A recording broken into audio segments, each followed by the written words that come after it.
There's a lot of talk about STEM education inside Central New York schools. With Micron coming to town, an ESM school superintendent is taking that discussion to Congress. She sure did. Dr. Desiato is joining us now to recap her trip to D.C. Donna, always glad to talk with you, especially on this one. Thanks for being with us. Great to see both of you. Good evening.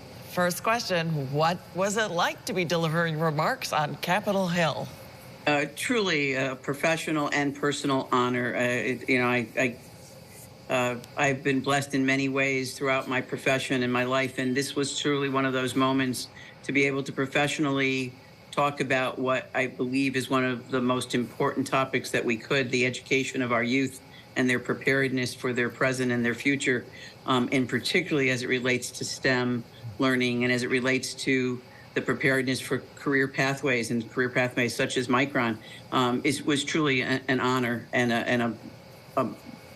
an experience I will long remember and cherish. Don, I'm curious, what do you hope that the people who were part of this, the Congress people especially, obviously, that they heard from you about the importance of STEM education?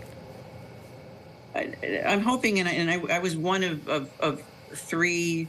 There was someone from the Department of Defense schools, someone from Success Academy schools, and then I was representing pre-K through 12 schools, school districts.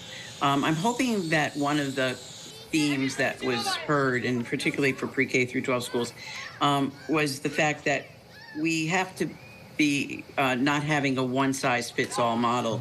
Our model has been very much embedded in an industrial age model, and while that served that period of time in our country and in our world, we are now in a digital age, an information age, and that the importance of inquiry and problem solving, critical thinking, what we really know that we need to shift to more project-based learning. We need to move away from that one-size-fits-all. They termed, when they opened the session, as needing to be considering a renaissance in public education. So I was heartened by that. The fact that we do have to solve complex problems, and the integration of technology will be critical to that, both in learning as well as in careers such as Micron and other STEM-focused pathways. Donna, we know STEM is certainly not new for ESM, but there has been a real shift to go heavier on it for all grade levels. So how do you make such a fundamental change in the overall curriculum? Well, certainly for us, and I would strongly recommend, it starts with our strategic plan and engaging our community, both engaging them in what we needed to do to prepare for the world in which we're living and the future that we're preparing our students for, but also educating everyone along the way as to why STEM was at every intersection that we came to.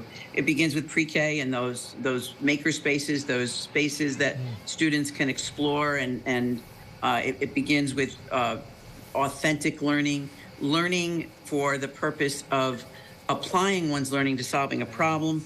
It continues systemically with the engineering design process and all students learning that process of how we solve problems through an engineering design model. Putting computer science in all of our 6th grade classrooms was another major move that we've made, and we'll continue to grow in that area of computer science.